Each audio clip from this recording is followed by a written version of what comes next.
Aujourd'hui, 13 décembre, le Burkina Faso se souvient de l'assassinat du journaliste Norbert Zongo et de ses compagnons. Recueillement, sitting et silence dans les médias ont constitué les temps forts de cette commémoration. 18 ans après, les voix s'élèvent toujours pour demander vérité et justice sur le drame de Sapoui. Et pour parler justement de l'évolution du dossier Norbert Zongo en justice, nous recevons dans ce journal le procureur général près la cour d'appel de Ouagadougou.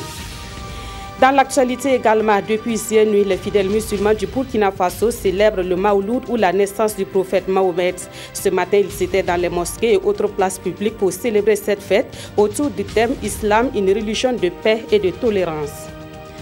Le premier congrès scientifique des services de santé des armées a débuté ce mardi à Ouagadougou. L'objectif de cet événement est de donner plus de visibilité aux services de santé des armées et d'assurer la formation continue du personnel militaire. Le service de santé des armées face aux défis de santé actuels est le thème de ce congrès dont l'ouverture a été présidée par le chef de l'État.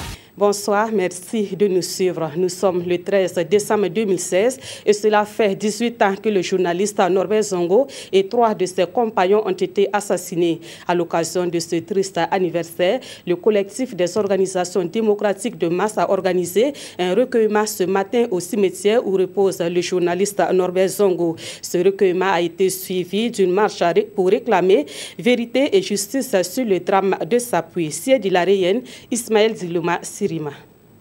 Une minute de silence en mémoire de Norbert Zongo et ses compagnons.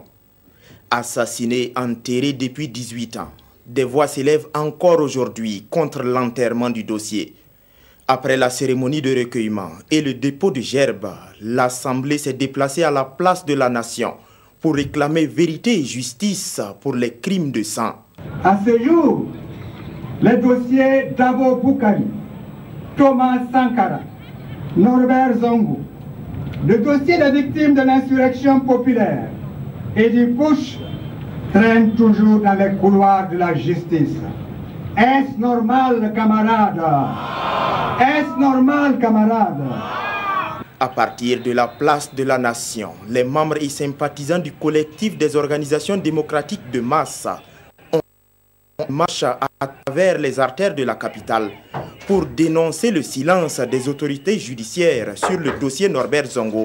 Sur le dossier Norbert Zongo en particulier, depuis l'annonce, le 10 décembre 2015, par les autorités de la transition, de l'inculpation du soldat Christophe Kombasseri, du caporal Wambaspa Nakoulma et du sergent Banagoulo Yaro, c'est un silence radio. Le collectif a également profité de la tribune pour réclamer le départ des militaires étrangers sur le sol burkinabé. Et les activités de l'anniversaire de la mort de Norbert Zongo se sont poursuivies dans l'après-midi de ce 13 décembre. Vous l'avez certainement remarqué, à 15 h, il y a eu un silence radio et un écran noir de 13 minutes au niveau de la presse nationale. Un sitting silencieux a été également observé devant le palais de justice et la suivi donc de la remise d'un mémorandum au procureur général Issa Ouedraogo et Maïmouna Traouri. Un sitting silencieux, 13 minutes de silence devant le palais de justice de Ouagadougou. 18 ans après la disparition de Norbert Zongo et de ses 3 compagnons, ces Burkinabés épris de liberté, de justice et de vérité n'ont plus un seul mot pour exprimer leur indignation. On pouvait encore comprendre sous le régime de Blaise Compaoré que c'était le principal obstacle, mais dès l'instant que le peuple burkinabé a fait le travail de l'insurrection pour enlever cet obstacle, il n'y a plus de raison que ça traîne. Sous la transition, on a eu une avancée très significative qui nous a encouragés et puis après plus rien. C'est ce silence dans ce dossier-là qui nous indigne. Donc on espère qu'à travers ça, on aura un peu plus d'informations et qu'on comprendra que les gens sont sur la bonne voie parce que le peuple burkinabé n'est pas prêt à accepter qu'il n'y ait pas de justice pour Norbert Zongo. Ils ont tous le regard tourné vers la justice et avec ce mémorandum remis au procureur général, ils interpellent les hommes de droit. On ne peut pas les imposer un délai. On ne peut pas non plus, comme ils disent, ils ne veulent pas travailler sous pression, mais nous disons qu'il est temps qu'ils avancent plus vite que ça. Les suspects ont été inculpés, 3 sont morts, il reste 3 à cette allure. Mais on ne sait jamais. La commémoration du 18e anniversaire de l'assassinat de Norbert Zongo a été marquée par une série d'actions appelées Silence Média. 13 minutes de silence dans les radios, une page noire dans les journaux et 13 minutes d'écran noir sur les télévisions. Je le disais au début, nous sommes avec le procureur général près la cour d'appel de Ouagadougou. Bonsoir, monsieur Laurent Pourda. Bonsoir. Alors, dites-nous à ce jour, au niveau de la justice, où en est-on avec le dossier Norbert Zongo? Merci, madame. Vous me donnez l'occasion de m'exprimer sur le dossier Norbert Zongo et de rassurer la population que le dossier Norbert Zongo avance et avance normalement, sinon à un rythme meilleur que celui qu'il a emprunté depuis le début de l'affaire. Et donc, à ce jour, comme nous l'avons vu, il y a 3 personnes qui ont été inculpées. Nous avons plusieurs dizaines de personnes qui ont été entendues. Nous avons un véhicule saisi, présumé avoir été le véhicule que les auteurs ont utilisé pour commettre leur forfait. Nous avons des commissions rogatoires que nous avons envoyées à la police judiciaire et nous attendons des résultats. C'est pour vous dire qu'à l'heure où je vous parle, le dossier avance normalement. Alors, 3 personnes inculpées à ce jour, est-ce que véritablement ces personnes-là sont à la disposition de la justice? Bien sûr, ces personnes sont détenues à la maison d'arrêt et de correction de Ouagadougou. À Bobo Dioulasso, c'est par une assemblée générale que les organisations syndicales ont commémoré le 18e anniversaire de l'assassinat de Norbert Zongo. L'objectif était surtout de faire connaître à la jeune génération qui était Norbert Zongo. Les organisateurs en ont profité pour exprimer leur déception concernant donc l'évolution de ce dossier en justice. On voit cela avec Drissa Traoré et Karim Sissi. En la mémoire de Norbert Zongo et de ses 3 compagnons.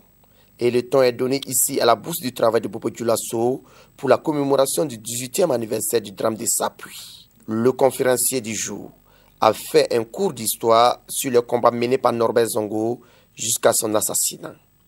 Il a aussi fait un bref rappel des différentes organisations et manifestations qui se sont succédées pour que justice soit faite. Beaucoup de jeunes qui, effectivement, quand nous marchons en 98, ils avaient 6 ans. C'est eux, effectivement, qui ont fait l'insurrection. Ce sont les insurgés d'octobre 2014. Nous pensons qu'il faut nous asseoir. Il faut leur rappeler d'où vient le code MPP. Comment, effectivement, Norbert a été. Il faut leur rappeler tout ça. Et c'est pourquoi nous pensons qu'une marche, un meeting ne peut pas régler ce genre de questions. Par contre, une assemblée générale permet les échanges et permet d'informer au mieux la jeunesse parce que c'est elle qui doit prendre la relève. Après le départ de Blaise Compaoré, l'espoir était permis selon les organisateurs. Mais jusqu'à nos jours, le dossier piétine. En vérité, ceux qui dirigent notre pays, c'est eux aussi en réalité qui ont construit Blaise. C'est eux qui ont effectivement, si vous voulez, assis Blaise Compaoré dans son pouvoir. Donc c'est tout à fait normal que les crimes de sang, qui sont en réalité des crimes politiques, ne peuvent pas effectivement échapper effectivement à ceux qui dirigent notre pays aujourd'hui. Car cela ne tienne, Bakary Milego demande aux uns aux autres de maintenir la mobilisation afin que lumière soit faite. Voilà, monsieur le procureur, il a été dit dans le reportage, après l'insurrection populaire, les Burkinabés s'attendaient quand même à voir une évolution plus rapide du dossier. Est-ce que vous les comprenez? Est-ce qu'il y aurait des blocages tout de même? Merci, madame. Je voudrais rassurer la population que le dossier Norbert ne peut pas être enterré. Voyez-vous, la justice n'est pas hors de l'insurrection. La justice, il y a des juges qui sont de l'insurrection. Et nous sommes aussi pour que ce dossier voit le jour, qu'il soit jugé. Alors, vous me permettez de rappeler que lorsqu'on parle de 18 ans, ce n'est pas que je refute cela, mais je dis que nous avons pris le dossier à partir de 2015. Et je voudrais qu'on nous juge à partir de 2015. Parce que lorsqu'on parle de 18 ans, nous avons tous souffert pendant les 18 ans, les 17 ans de gestion de ce dossier-là. Et tout le monde sait où ce dossier nous a amenés. Mais si on considère que c'est une continuité? D'accord, si on considère que c'est une continuité, je suis d'accord, mais je vous dis qu'à partir d'aujourd'hui, le dossier avance. Pourquoi? Parce qu'il y a eu une mauvaise gestion de ce dossier depuis le départ. La commission d'enquête a fait un travail relativement remarquable, puisqu'elle a conclu en indiquant 6 suspects sérieux. Le juge d'instruction saisi d'alors a décidé de n'inculper qu'un seul suspect. Résultat, au jour d'aujourd'hui, nous nous retrouvons avec la plupart des suspects sérieux décédés.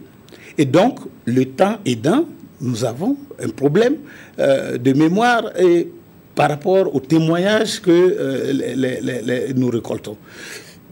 Dans tous les cas, ce que nous avons récolté jusqu'au jour d'aujourd'hui nous permet de penser qu'un procès peut avoir lieu.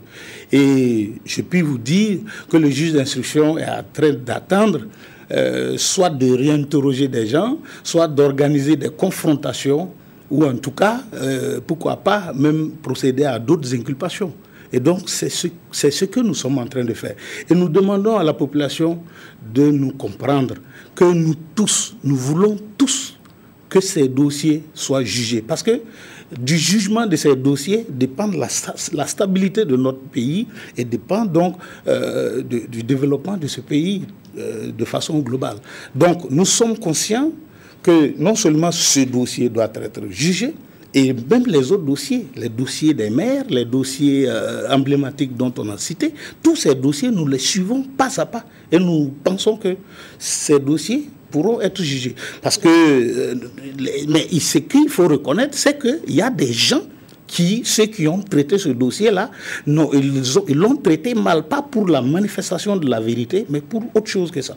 Donc, aucun blocage. Aucun blocage. Voilà, on va faire un rappel sur ce qui s'est passé réellement ce 13 décembre 1998. C'est à Sapuy, dans la province du Ziro, que le drame s'est produit. 18 ans après, l'on se souvient encore de cet événement tragique qui a ébranlé tout le Burkina Faso. Retour sur les faits dans cet élément signé Nyarki Teda.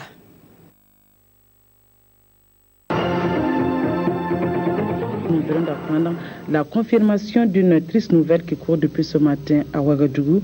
C'est le décès accidentel de notre confrère Norbert Zongo, alias Henri Sevgo, directeur de publication de l'Indépendant. Nous sommes le 14 décembre 1998, le lendemain du drame de Sapuy. Le Burkina Faso tout entier se réveille sous le choc. Le directeur de publication du journal L'Indépendant vient de disparaître. Entre stupeur et indignation, le peuple se mobilise dans les 4 coins du Burkina pour exiger la lumière sur la mort de Norbert Zongo, décédé dans des conditions tragiques non encore élucidées. Tantôt dit mort de suite d'accidents de la circulation, tantôt dit assassiné, la banalisation de la disparition du patron de l'Indépendant provoque une indignation générale très poussée. Le 16 décembre 1998, jour de l'enterrement des restes du corps de Norbert Zongo, un hommage révolté lui est rendu. Des milliers d'étudiants et scolaires descendent dans les rues. Les symboles du pouvoir sont attaqués et saccagés, notamment le siège du CDP. Ils exigent du pouvoir toute la lumière sur la mort suspecte et troublante du journaliste Norbert Zongo. Une commission d'enquête indépendante est mise en place. Composée de 11 membres dont le secrétaire général de Reporters sans frontières, Robert Ménard, et pilotée par le magistrat Kassom Kambou, la commission rend public son rapport le 7 mai 1999. Le rapport dit clairement « Norbert Zongo est assassiné par la garde présidentielle pour ses révélations sur l'affaire David Ouedraogo, le chauffeur de François Compaoré ». La mobilisation de la rue s'intensifie. Réunis autour du collectif des organisations démocratiques, de masse et des partis politiques, le peuple met la pression sur le pouvoir. Après 6 mois, Blaise Compaoré sort du silence et s'adresse à la nation. Le président Compaoré met en place un collège de sages. Puis vint le procès David Ouedraogo. Après ce procès, l'on s'attendait au procès Norbert Zongo. En lieu et place, une journée dite de pardon est servie. Détonateur de cette journée, le nom de Norbert Zongo ne sera pourtant pas cité. Le peuple reste sur sa soif et réclame toujours justice pour Norbert Zongo. Laquelle justice ne sera jamais rendue jusqu'à la chute du pouvoir Compaoré Mais avec le renouveau démocratique au pays des hommes intègres, la famille Zongo, ses proches, ses amis, la grande famille de la presse et le peuple burkinabé tout entier attendent du nouveau pouvoir, justice pour le journaliste d'investigation Norbert Zongo qui repose au cimetière de Gounguin depuis le 16 décembre 1998. Voilà, monsieur le procureur, dernière question. À quand peut-on espérer un procès encore du dossier Norbert Zongo? J'ai toujours dit qu'on sait quand est-ce qu'on ouvre une information, une procédure commence, mais souvent, par rapport à certaines procédures, comme c'est le cas de ce dossier-là, on ne peut pas dire quand est-ce qu'il peut avoir la fin. Toujours est-il que, à l'heure où je vous parle, nous avons récolté suffisamment d'éléments et qui nous permettent d'espérer que d'ici 2017, moi je donne la date de 2017 en espérant qu'en 2017, nous allons pouvoir clôturer ce dossier et le faire juger. Merci beaucoup, monsieur Laurent Poda. Je rappelle donc que vous êtes le procureur général près la cour d'appel de Ouagadougou.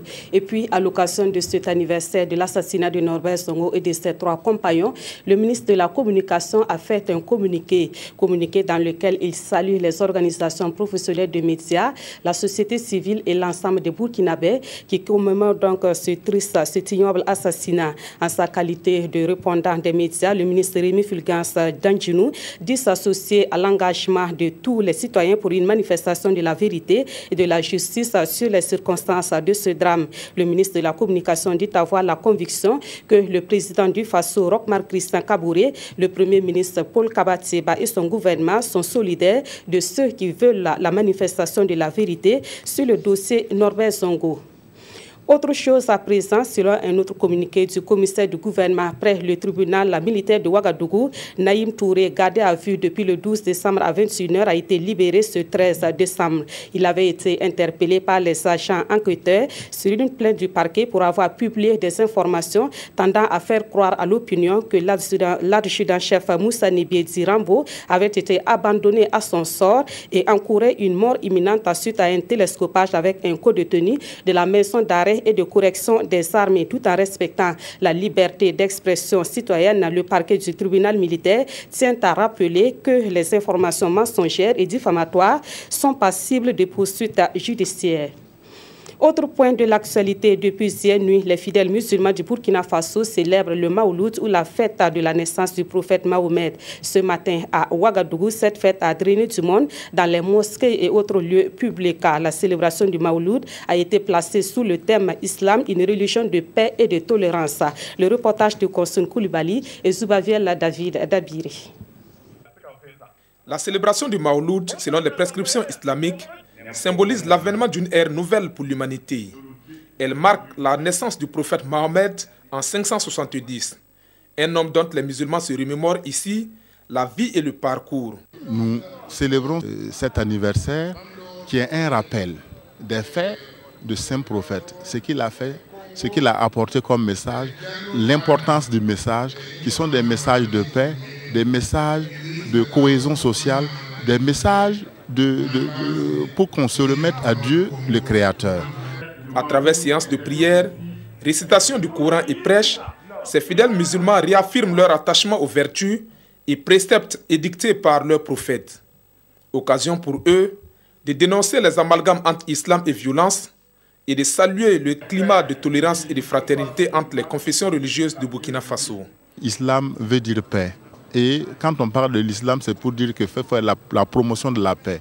Et nous, en tant que musulmans, nous devons chaque fois montrer que l'islam, à travers nos œuvres, fait la promotion de la paix, la cohésion sociale. Et c'est pour cela que nous avons choisi le thème de la paix et de la tolérance. Parce que nous sommes dans un monde multiconfessionnel. Et surtout, particulièrement au Burkina Faso, nous sommes un pays où on trouve plusieurs confessions religieuses. Je crois que au Burkina, nous avons la chance de vivre avec des communautés religieuses tolérantes qui prônent toute la paix, l'acceptation des uns et des autres.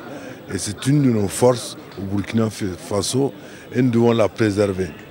À l'occasion de cette commémoration du Mawlud, Les musulmans ont aussi formulé des prières et des bénédictions pour un Burkina Faso plus stable et prospère. Le premier congrès scientifique des services de santé des armées a débuté ce matin à Ouagadougou. L'objectif de cet événement est de donner plus de visibilité aux services de santé des armées et d'assurer la formation continue du personnel militaire. Le service de santé des armées face aux défis de santé actuels est le thème de ce congrès. Il est présidé par le chef de l'État, chef suprême des armées, ministre de la Défense et des anciens combattants, Jean Zongo et Mounir Akeri. À l'entame de ce premier congrès scientifique des services de santé des armées, une minute de silence à la mémoire des soldats tombés sur les différents théâtres d'opération. Ce congrès se veut l'endroit idéal pour réfléchir pour une meilleure prise en charge médicale du personnel militaire et des populations civiles. L'efficacité et la réactivité d'une armée dépendent essentiellement de la bonne santé mentale et physique des hommes et des femmes qui l'animent. C'est pourquoi l'accompagnement du service de santé des armées sous la conduite de ces missions est une impérieuse nécessité. Aussi voudrais-je, en ma qualité de ministre de la Défense nationale et des anciens combattants, réaffirmer mon engagement à veiller à ce que les préoccupations du service de santé des forces armées nationales trouvent des solutions appropriées à la hauteur de nos ambitions pour une armée moderne, républicaine et opérationnelle. Le personnel du service de santé intervient en ville et en campagne dans les différents hôpitaux. Et cette rencontre qui réunit des représentants des services de santé du Bénin, de la Côte d'Ivoire, du Togo, du Maroc et bien sûr du Burkina accorde 2 jours aux participants pour partager leurs expériences afin d'affronter les défis actuels dans le domaine de la santé humaine et animale. Ce congrès permet de réfléchir sur le thème principal qui est le service de santé des armées face aux grands défis actuels, défis de santé bien entendu. À cela s'ajoutent les 3 sous-thèmes. Le service de santé et le soutien des opérations de maintien de la paix, le service de santé face aux maladies émergentes et réémergentes et le VIH-Sida. C'est aussi le lieu de favoriser les échanges entre les personnels des services de santé des armées et les autres professionnels de la santé. La région du Sud-Ouest a reçu le flambeau de l'organisation de la fête nationale pour 2017.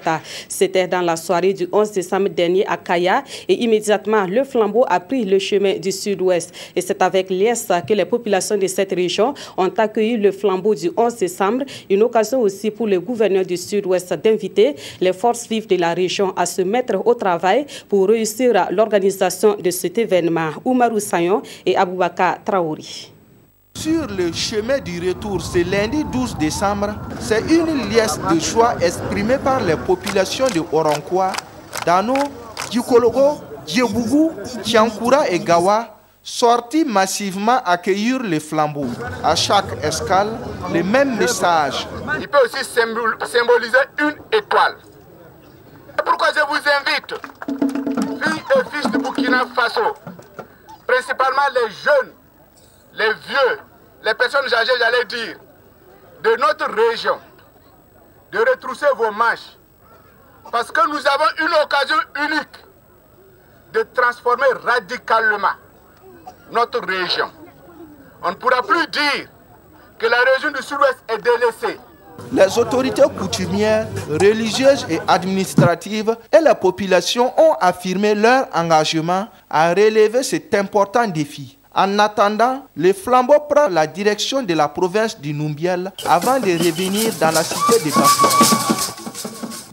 Dans l'actualité également, les ministres de l'autorité intégrée de développement du Liptako-Gourma ont tenu un conseil ce mardi à Tinkodogo. Ces ministres sont venus de 3 pays membres de cette organisation, à savoir le Mali, le Niger et le Burkina Faso. Ce conseil était consacré à l'adoption des rapports produits par des experts sur l'avenir de cette organisation. Le reportage de Amadou Ilboudo et Vincent Tchenderbego. Réunis en conseil extraordinaire, les 4 ministres des États membres de l'ALG, Mali, Burkina et Niger, examinent les travaux de leurs experts sur l'avenir de l'organisation. Les points en discussion portent sur le dispositif organisationnel de l'institution, la révision de son traité et l'élaboration d'un plan de communication. La volonté affichée à ce conseil extraordinaire est de repositionner l'ALG comme une institution crédible dans le paysage des organisations sous-régionales. Nous allons faire adopter par nos chefs d'État un focus sur des actions qui vont faire de l'ALG une organisation spécialisée dans des domaines et très pratique. Donc nous voulons qu'elle se distingue, notre ALG, de tout ce que font les autres organisations pour lesquelles nous sommes membres. L'ALG, jusque-là, intervient dans une zone géographique spécifique, commune aux 3 pays. Mais ses dirigeants tablent désormais sur l'extension des actions à toute l'étendue des territoires de ces pays pour une organisation considérée comme porteur de développement. Le Burkina Faso a bénéficié de plusieurs projets qui ont été réalisés par cette institution à laquelle nous sommes membres.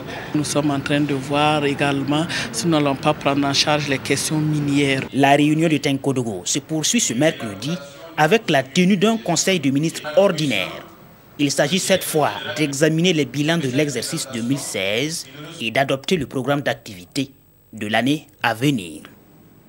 Le jeune humoriste burkinabé Moussa Petit-Sergent est le lauréat de la 2e édition du prix RFI Talent du Rire. Le prix RFI Talent du Rire a été initié par l'humoriste Maman pour promouvoir les jeunes humoristes du continent africain. Moussa Petit-Sergent était en compétition avec plus d'une centaine d'autres humoristes africains. Il a reçu son prix le 11 décembre dernier à Abidjan. Nongba Kouda et Aruna Mari.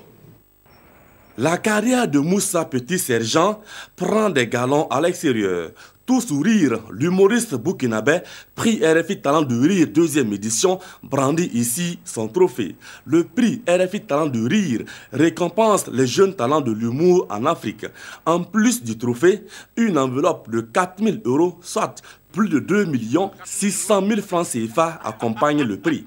C'est un sentiment de joie, c'est un sentiment de fierté qui m'anime et je suis content pour toute mon équipe, surtout pour mon équipe, pour tous ceux qui ont cru en moi dès le début et avec qui je travaille depuis très longtemps et moi je leur dédie à tous ce prix. Tu postules avec 3 spectacles différents d'au moins 1 heure et comme moi j'ai fait déjà 3 spectacles, donc du coup j'ai postulé avec mes 3 spectacles, donc c'est sur la base de ces 3 spectacles là que j'ai été retenu. Moussa Ouedraogo succède ainsi à Bassek Fils Miséricorde du Cameroun, lauréat de la 1e édition du festival Gondwana de RFI. Moussa Petit-Sergent est arrivé sur les planches dès son jeune âge. Il a été formé par la compagnie Les Merveilles du Faso de Patrice Kaboré.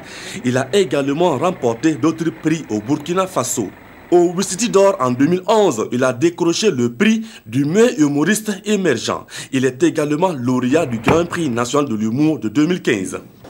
C'est la fin de ce journal dominé par le 18e anniversaire de l'assassinat du journaliste Norbert Zongo et de ses 3 compagnons. Merci de nous avoir suivis et merci de rester fidèles au programme de la RTB.